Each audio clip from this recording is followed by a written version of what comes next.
दोस्तों नमस्कार। Study with गौरव में आपका स्वागत है। मैं गौरव आज आपके लिए 4 जून 2020 करंट अफेयर लेकर आया हूं और ये करंट अफेयर पूरी तरह से हिंदी में रहने वाले हैं और इसका एनालिसिस मैंने द हिंदू से, पीआईबी की रिपोर्ट से और टाइम्स ऑफ इंडिया के थ्रू किया है। यहाँ की सारी रिपोर्ट्स को कंसीडर करके मैंने आपके लिए कॉन्सेप्ट रखा है, तो बहुत ही अच्छा कॉन्सेप्ट रहने वाला है इस करंट अफेयर का। तो चीज़ों को शुरू करते हैं बिना किसी देरी के। तो सबसे पहला करंट अफेयर है बच्चे, उष्णकटिबंधीय तूफान क्रिस्टोबाल कहाँ पर आया है और इसके क्या कॉम्प्लिकेशंस हैं।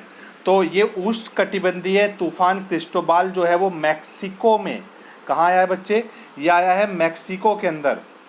ये आया है मैक्सिको में। लैंडफॉल करने के बाद धीरे धीरे अंतर्देशीय भागों की ओर बढ़ रहा है। ठीक है, तो मैक्सिको में लैंडफॉल हुआ है और उसके बाद धीरे धीरे ये देश के अंदर बढ़ रहा है, जिससे दक्षिणी मैक्सिको तथा अमेरिका के कुछ हिस्से के प्रभावित होने की संभावना है। तो दक्षिणी मैक्सिको है वो ज़्यादा प्रभावित होगा और अमेरिका के भी कुछ हिस्से यहाँ पर प्रभावित होंगे। तो ये एक जनरल सा करंट अफेयर है, ये आपको याद रखना। अब मैं इसके बारे में आपको समझा रहा हूँ कि उष्णकटिबंधीय तूफान के बारे में कुछ चीज़ों को समझते हैं। इसके प्रमुख बिंदुओं को समझते हुए जो सबसे पहला पॉइंट आपके स्क्रीन पर है वो देखते हैं। यह तूफान पूर्वी प्रशांत महासागर से उत्पन्न उष्णकटिबंधीय तूफान अमाडा के अधिविष्ट भाग से बना है।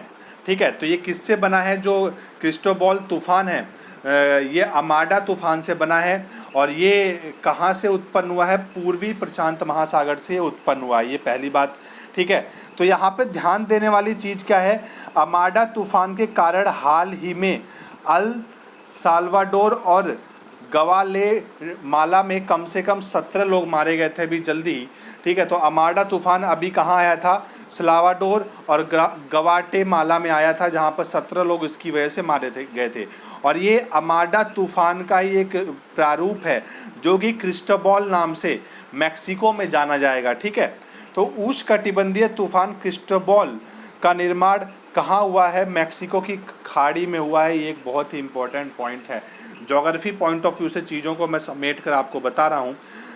ठीक है, तो अब हम कुछ बातों को और जानते हैं कि उष्णकटिबंधीय चक्रवात क्या होता है और क्रिस्टोबाल तूफान की क्या क्या विशेषताएं हैं। तो उष्णकटिबंधीय चक्रवात आक्रामक तूफान होते हैं जिनकी उत्पत्ति उष्णकटिबंधीय क्षेत्रों के महासागरों पर होती है। ये तटीय क्षेत्रों की तरफ गतिमान होते हैं। ठीक है, तो महासागरों से उष्णकटिबंधीय क्षेत्रों के जो महासागर है वहाँ से इनकी उत्पत्ति होती है और फिर तटीय क्षेत्रों की तरफ मूव कर जाते हैं। ठीक है बच्चे, तो यहाँ पर जो क्रिस्टोबाल तूफान मैक्सिको में आया है तो इसकी विशेषताएं देखते हैं कि तूफान की जो स्थिति है, इसकी स्थिति मैक्सिको से 15 मील की दूरी पर है। वायु की सामान्य गति 50 मील प्रति घंटे रहेगी। ठीक है, जो कि बहुत ही ज़्यादा है। ये मान के चलो आपको 100 किलोमीटर के आसपास की 1.8 से मल्टीप्लाई करेंगे 50 को, तो ये 90 से 100 किलोमीटर के बीच में ये गति रहने वाली है। वर्षा की संभावना भी बहुत ज़्यादा है, 25 से 50 सेंटीमीटर तक यहाँ पर वर्षा देखने को मिलेगी। तो देखते हैं बच्चे कि उष्णकटिबंधीय जो चक्रवात आते हैं दुनिया में, इनका मार्ग क्या होता है, इनका रास्ता क्या होता है। उष्णकटिबंधीय चक्रवातों की दिशा प्रारंभ में पूर्व से पश्चिम की तरफ होती है, क्योंकि पृथ्वी जो है वो पश्चिम से पूर्व की ओर घूर्णन कर रही है। इस बात सबको पता होगी भाई, क्योंकि जो पृथ्वी है वो पश्चिम से पूर्व की तरफ जा रही है, तो इसीलिए हमें सूरज जो है वो पूर्व से पश्चिम की तरफ जाता हुआ दिखाई देता है। चूँकि हमें पता है क्योंकि सूर्य का कोई मूवमेंट नहीं है, वो स्थिर है। ठीक है, तो इसका मतलब क्या है कि जो पृथ्वी है वो पश्चिम से पूर्व की तरफ मूव करिए, पहली बात। ठीक है, तो उष्णकटिबंधीय चक्रवातों की जो दिशा होती है वो प्रारंभ में पूर्व से पश्चिम की तरफ होती है, ये पहली बात हमने सीखी। लेकिन लगभग 20 डिग्री अक्षांश पर यह चक्रवात कॉरियोलिस बल के प्रभाव के कारण दाईं ओर विक्षेपित हो जाते हैं तथा लगभग 25 डिग्री अक्षांश पर इनकी दिशा उत्तर पूर्वी हो जाती है। ठीक है, तो आपको कमेंट बॉक्स में कमेंट करके बताना है कि कॉरियोलिस बल क्या होता है। ठीक है, तो जो बच्चा इस वीडियो को पूरा देख रहा है कमेंट बॉक्स में कमेंट करें कि कॉरियोलिस बल क्या होता है। ठीक है, और 30 डिग्री अक्षांश के आसपास पछुआ हवाओं के प्रभाव के कारण इनकी दिशा पूर्व की ओर हो जाती है। तो ये सारी चीज़ें हमने यहाँ पर समझी डिटेल में कि उष्णकटिबंधीय चक्रवातों का मार्ग क्या है। ठीक है, तो अगर कोई मेंस का स्टूडेंट है तो यहाँ पर आप चीज़ों को लिखने के लिए काफ़ी चीज़ें यहाँ पर मैंने आपको बताई हैं, वो लिख सकते हैं आप। उष्णकटिबंधीय चक्रवात के ऊपर कोई भी चीज़ है यहाँ पर आपसे पूछी जाती है। तो हम कुछ बातों को और जानते हैं कि उष्णकटिबंधीय चक्रवातों के क्षेत्रीय नाम क्या है, और ये जो कॉन्सेप्ट है इसका आप स्क्रीनशॉट ले सकते हैं, जो कि आपके एग्ज़ाम पॉइंट ऑफ व्यू से बहुत ही इंपॉर्टेंट रहने वाले हैं। जैसा कि हिंद महासागर में अगर कोई उष्णकटिबंधीय चक्रवात आता है तो इसे नॉर्मली चक्रवात ही कहा जाता है। पश्चिमी अटलांटिक तथा पूर्वी महासागर में, पूर्वी प्रशांत महासागर में इसे हरिकेन के नाम से जाना जाता है। पश्चिमी अटलांटिक तथा पूर्वी प्रशांत महासागर में इसे हरिकेन के नाम से जाना जाता है। पश्चिमी प्रशांत महासागर और दक्षिणी चीन सागर में इसे टाइफून के नाम से जाना जाता है, और ऑस्ट्रेलिया में इसे विली विली के नाम से जानते हैं। ठीक है, तो आप इसका एक बार स्क्रीनशॉट ले सकते हैं, और जो कि बहुत ही इंपॉर्टेंट है एग्जाम पॉइंट ऑफ व्यू से। चाहे आप किसी भी लेवल का एग्जाम दें, यूपीएससी से लेकर एसएससी, रेलवे, किसी भी लेवल का एग्जाम, सब में ये बहुत ही इंपॉर्टेंट है। ठीक है, अब हम दूसरी न्यूज़ पे चलते हैं बच्चे, कि संयुक्त राज्य अमेरिका में, यूएसए में, अमेरिका में एक हिंसक प्रदर्शन हो रहा है, जो कि चर्चा न्यूज़ में भी है काफ़ी ज़्यादा। तो हाल ही में संयुक्त राज्य अमेरिका में एक अश्वेत व्यक्ति, ठीक है, अश्वेत व्यक्ति की पुलिस हिरासत के दौरान उसकी मृत्यु हो गई। ठीक है, और उस व्यक्ति का नाम है जॉर्ज फ्लॉयड। तो जॉर्ज फ्लॉयड की मृत्यु हो गई पुलिस हिरासत में। ठीक है, पुलिस ने उसे काफ़ी ज़्यादा टॉर्चर करा। तो इसके खिलाफ हिंसक विरोध प्रदर्शन संयुक्त राज्य अमेरिका सहित विश्व भर के कई अन्य देशों में भी देखने को मिले हैं। तो ये सारी चीज़ें हमने यहाँ पर देखी। ठीक है, तो पूरे अमेरिका में हिंसक प्रदर्शन देखने को यहाँ पर मिल रहे हैं। ठीक है, तो ये जो 2020 का जो हिंसक प्रदर्शन है, ये 1968 के अमेरिकी प्रदर्शन की याद दिलाता है, क्योंकि जब 1968 में जब डॉक्टर मार्टिन लूथर किंग की हत्या की गई थी, और वहीं 2 महीने बाद ही जो राष्ट्रपति पद के उम्मीदवार रॉबर्ट एफ कैनेडी थे, ठीक है, उनकी भी गोली मार के हत्या कर दी गई थी 1968 में। तो उस समय अमेरिका में काफ़ी ज़्यादा हिंसक प्रदर्शन देखने को मिले थे, और इवन अमेरिका की सरकार को मिलिट्री डिप्लॉय करनी पड़ी थी कि वहाँ से नागरिकों को हटाया जा सके। और अभी ट्रंप ने भी यही कहा है कि अगर नागरिक यहाँ से नहीं हटे तो मुझे मिलिट्री डिप्लॉय करनी पड़ेगी देश के अंदर। तो एक गृह युद्ध का माहौल छिड़ता हुआ दिखाई दे रहा है अमेरिका के अंदर। तो चीज़ों को और अच्छी तरह से समझते हैं 1968 में क्या हुआ था एक्चुअल में। तो 1968 आधुनिक अमेरिकी इतिहास में सबसे अधिक उतार चढ़ाव वाले वर्षों में से एक था।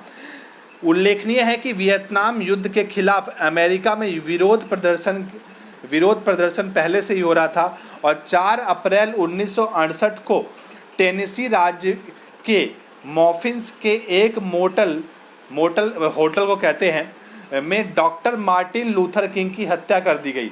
वहीं 2 महीने बाद राष्ट्रपति पद के उम्मीदवार डॉक्टर एफ कैनेडी की भी हत्या लॉस एंजलिस में गोली मार के कर दी गई।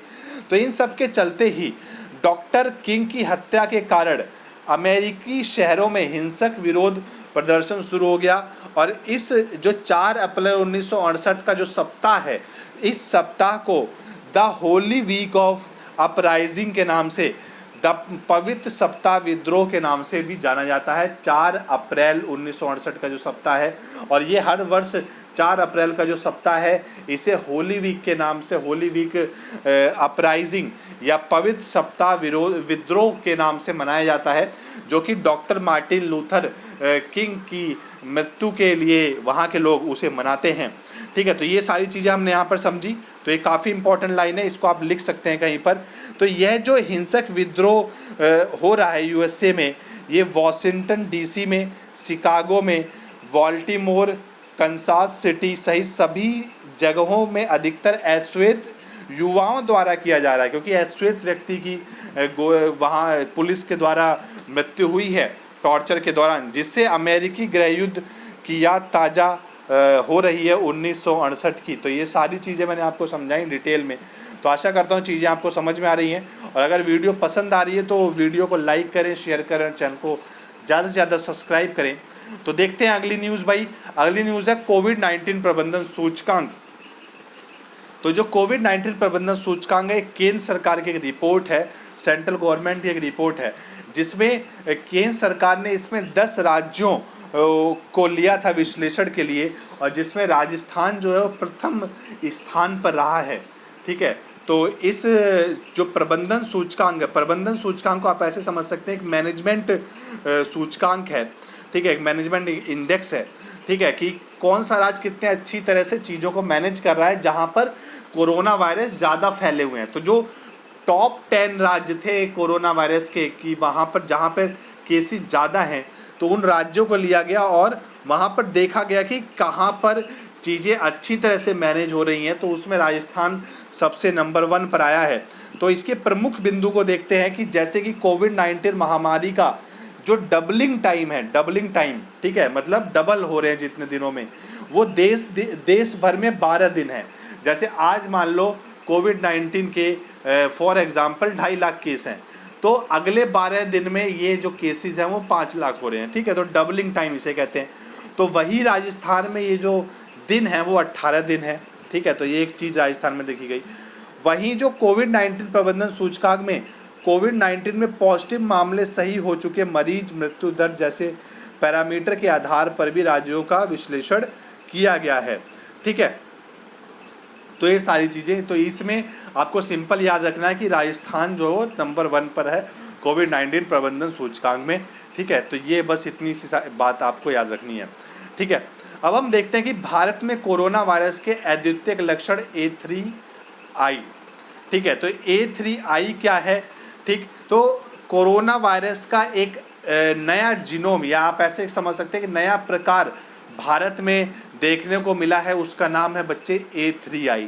ठीक है, तो जो हमारी वैज्ञानिक और औद्योगिक अनुसंधान परिषद है, council of scientific and industrial research, CSIR जो है, इसने इसका एक इंस्टीट्यूट है, institute of genomics and integrative biology. ठीक है, तो इसने और जो centre for cellular and molecular biology के शोधकर्ताओं ने भारत में एक नए कोरोना वायरस की पहचान की है। ठीक है, तो आपसे जो सिंपल क्वेश्चन पूछा जाएगा कि भारत में नए कोरोना वायरस कौन सी मिला है, तो A3I मिला है भाई। ठीक है, तो CSIR का एक सेंटर हैं, जैसे एक institute of genomics and integrative biology है और एक है centre for cellular and molecular biology. तो ये दोनों साथ मिलकर काम कर रहे हैं, तो इनको भारत में एक नया कोरोना वायरस का प्रकार मिला है A3I। ठीक है, अब इसके बारे में हम कुछ प्रमुख बिंदुओं पर चर्चा करते हैं बच्चे। तो प्रमुख बिंदुओं क्या हैं कि कोरोना वायरस एक क्लेड बोल लो या प्रकार बोलो, एक ही चीज़ है, संभवतः भारत में दूसरा सबसे प्रचलित प्रकार है। इसमें विश्व स्तर पर 3.5% जीनोम शामिल हो सकते हैं। तो जो A3I आपको मिला है, ठीक है, भारत में जो मिला है, ये भारत में दूसरा सबसे ज़्यादा जो कोरोना वायरस के केसेस मिल रहे हैं वो A3I के मिल रहे हैं। ठीक है, जिसके विश्व भर में 3.5% जीनोम है। ठीक, तो शोधकर्ताओं द्वारा चिन्हित कोरोना वायरस के एक क्लेड प्रकार का नाम A3I है। तो शोधकर्ताओं द्वारा विश्लेषित कोरोना वायरस के 361 जीनोम में से 41% जीनोम A3I से संबंधित हैं। तो उन्होंने 361 सैंपल लिए थे, जिसमें से 41% जो है वो A3I के मिले हैं।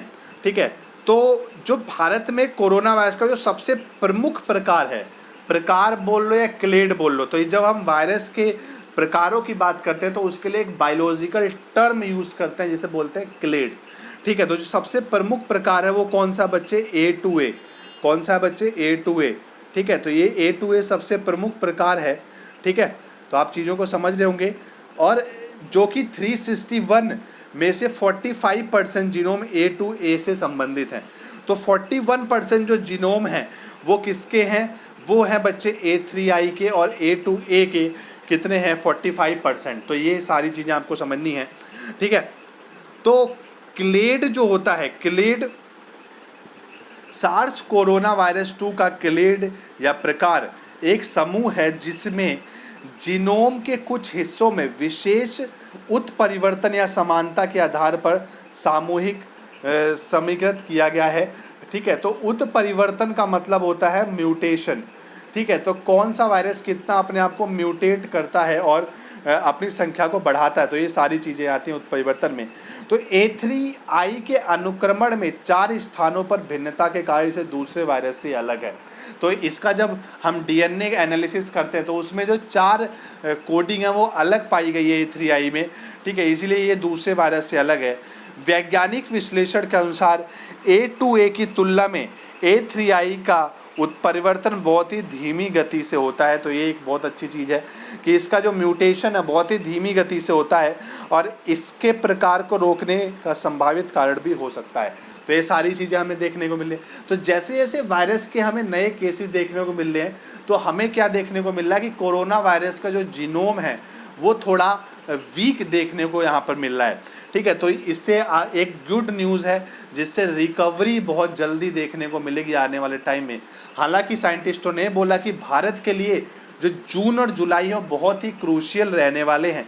तो यहाँ पर बहुत ही ज़्यादा मौतें देखने को मिलने वाली हैं जून और जुलाई में, और ये वायरस संभवतः है अगस्त से, ठीक है, इसमें डाउनफॉल देखने को मिलेगा अगस्त से आपको, ठीक। तो इस बात का कोई प्रमाण उपलब्ध नहीं है कि A3I अत्यधिक घातक है या इससे ज़्यादा मृत्यु होती है, ये कोई प्रमाण इसका उपलब्ध नहीं है।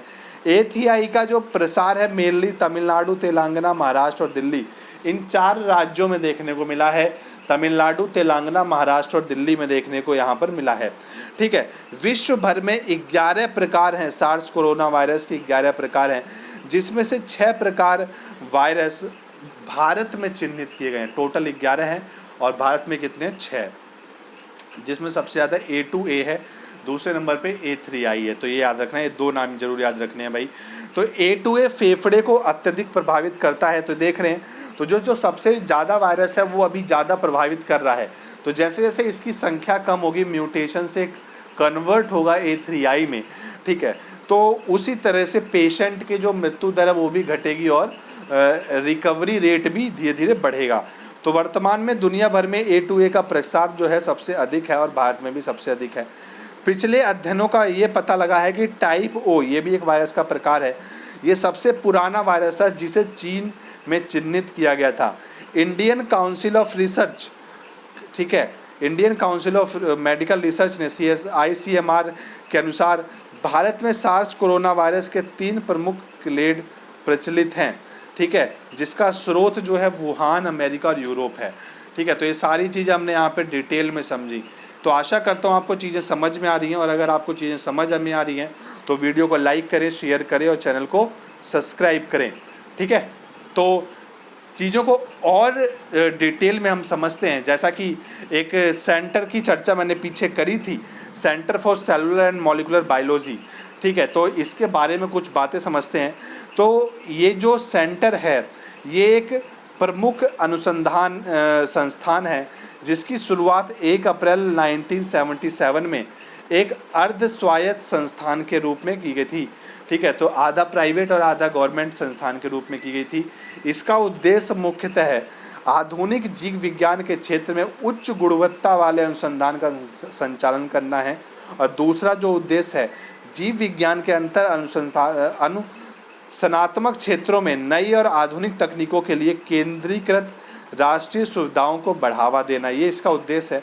उद्देश्य उतना इम्पोर्टेंट नहीं है जितना ये है कि कब से इसकी शुरुआत हुई। 1 अप्रैल 1977 से शुरुआत की गई centre of cellular and molecular biology की, CCMB की, ठीक है। अब हम नेक्स्ट न्यूज़ पर बच्चे चलते हैं। नेक्स्ट न्यूज़ है वास्तविक समय में विद्युत की खरीद और बिक्री के लिए क्या स्टेप्स उठाए गए हैं, ठीक है।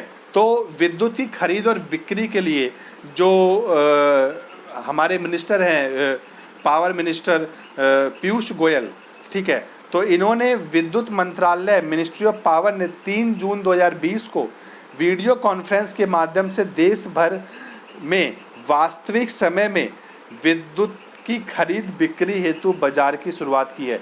एक बाजार होता है, एक इकोनॉमी का टर्म है, वास्तविक समय या रियल टाइम मार्केट होता है, ठीक है। तो जिसमें जो चीज़ें हैं वो बहुत आसानी से खरीदी जा सकती है और बेची जा सकती हैं बहुत ही कम समय में। तो इसमें जो है सेलर और बायर दोनों को ही फ़ायदा मिलता है। तो इसके एक प्रमुख बिंदु पर हम चर्चा करते हैं।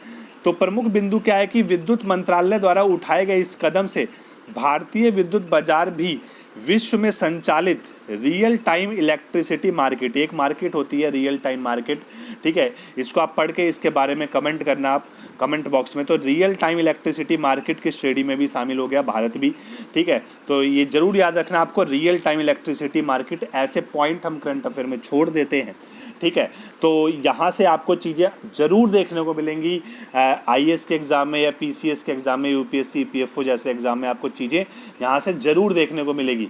तो रियल टाइम इलेक्ट्रिसिटी जो मार्केट है वो एक संगठित बाजार है जहाँ भारत के क्रेताओं एवं विक्रेताओं, मतलब जो बायर और सेलर है, द्वारा वास्तविक समय में आवश्यकताओं के अनुसार विद्युत की खरीद या बिक्री की जा सकती है। तो ये सारी चीज़ें हैं। तो 3 जून को ये शुरुआत की गई है, जो कि काफ़ी अच्छा है। और यहाँ पर भारत अपने दावों को और मजबूत कर सकता है कि जो नवीकरणीय ऊर्जा के स्रोत हैं 2022 तक भारत का जो गीगा मेगावाट है लगभग 150 के आसपास करने का, वो उस पर एक मील का पत्थर साबित होने वाला ये जो डिसीजन है, ठीक है। क्योंकि जितनी तेज़ी से चीज़ें बिकेंगी और ख़रीदने वाले उपलब्ध रहेंगे, वहाँ पे देरी नहीं होगी, ठीक है। तो जो उत्पादन है उसमें भी बढ़ोतरी देखने को आने वाले समय में देखने को मिलेगी। और भारत बहुत ही जल्द पावर के क्षेत्र में अपनी पावर दूसरे देशों को एक्सपोर्ट भी करने वाला है, पावर भी बेचने वाला है, ठीक है। तो इस पे भी मिनिस्ट्री का काम चल रहा है। तो काफ़ी अच्छी न्यूज़ है ये, ठीक। तो नेक्स्ट न्यूज़ पे चलते हैं। रवीश कुमार, तो ये रवीश कुमार हैं। रवीश कुमार, ये एंकर रवीश कुमार की बात नहीं कर रहा मैं, ये बात कर रहा हूँ रवीश कुमार राजनाइक, जो विदेश मंत्रालय के पूर्व प्रवक्ता हैं, जिनको फिनलैंड का नया राजदूत नियुक्त किया है। तो रवीश कुमार को फिनलैंड का नया राजदूत नियुक्त किया है और ये आईएफएस ऑफिसर हैं, ठीक है। 1995 बैच के भारतीय विदेश सेवा के अधिकारी हैं ये। और रवीश कुमार फिनलैंड में राजदूत वाडी राव का स्थान लेंगे। तो पहले कौन थे? वाडी राव थे फिनलैंड में, ठीक है। अब कौन होंगे? रवीश कुमार होंगे। रवीश कुमार को जुलाई 2017 में विदेश मंत्रालय का प्रवक्ता नियुक्त किया गया था, ठीक है। तो ये भी एक अच्छा न्यूज़ है जो आने वाले एग्ज़ाम में आपसे चीज़ें पूछी जाती हैं। जनरली ऐसे क्वेश्चन आपको बैंक और एसएससी जैसे एग्ज़ाम में देखने को मिलते हैं, ठीक है। तो रवीश कुमार को फिनलैंड का नया राजदूत नियुक्त किया है और वो किसकी जगह लेंगे? वाडी राव की वो जगह लेंगे, ठीक है। तो 1995 के आईएफएस अधिकारी हैं। नेक्स्ट चलते हैं भाई, विमल जुल्का समिति, ठीक है। तो विमल जुल्का समिति किसके लिए बनाई गई है? तो विमल जुल्का समिति मिनिस्ट्री ऑफ इंफॉर्मेशन ब्रॉडकास्टिंग के तहत संचालित फिल्म मीडिया इकाइयों के युक्तिकरण को लेकर गठित विमल जुल्का समिति ने मंत्रालय को अपनी रिपोर्ट सौंपी है। तो मिनिस्ट्री ऑफ इंफॉर्मेशन ब्रॉडकास्टिंग ने विमल जुल्का समिति को बनाया था और इसमें इन्होंने रिपोर्ट सौंपी है कि फिल्म और मीडिया इकाइयों का कैसे युक्तिकरण और उनका गठन किया जा सके और उनको एक यूनाइटेड किया जा सके, एक ही प्लेटफॉर्म पर लाया जा सके, ठीक है। तो इस पे उन्होंने एक अपनी रिपोर्ट सौंपी है और इसमें अपनी जांच में विमल जुल्का समिति ने पाया है कि मंत्रालय के अधीन कई संस्थान का एक जैसा ही कार्य है, ठीक है। समिति ने अपनी रिपोर्ट में 4 व्यापक कार्य क्षेत्रों के साथ एक प्रमुख संगठन बनाने का सुझाव दिया है, ठीक है। तो उस प्रमुख संगठन का नाम होगा अम्ब्रेला ऑर्गेनाइजेशन। अम्ब्रेला क्या होता है? छाता के नीचे ही एक ही छाता के नीचे सारी चीज़ें देखने को मिले। तो इस तरह की आने वाले टाइम में मिनिस्ट्री ऑफ इंफॉर्मेशन ब्रॉडकास्टिंग द्वारा एक वेबसाइट देखने को मिल सकती है, जहाँ पे जितनी भी मीडिया या फिल्म मीडिया के जितनी भी संबंधित न्यूज़ हैं या वहाँ से जितने भी प्रोग्राम्स भारत सरकार द्वारा चलाए जा रहे हैं इन क्षेत्रों में, तो वो एक ही प्लेटफॉर्म पे देखने को मिल सकते हैं, ठीक है। तो ये सुझाव दिया है विमल जुल्का समिति ने और समिति ने अपनी रिपोर्ट में व्यावसायिक फिल्मों के निर्माण के लिए स्वतंत्र फिल्म निर्माताओं के वित्तपोषण हेतु फिल्म प्रमोशन फंड का निर्माण का भी सुझाव दिया है। तो एक फिल्म प्रमोशन फंड का भी निर्माण होना चाहिए ठीक है, कि कितना पैसा कोई भी जो प्रोड्यूसर है वो फिल्म प्रमोशन में लगा रहा है, ठीक है। तो ये एक इसका भी फंड का निर्माण होना चाहिए, ठीक है।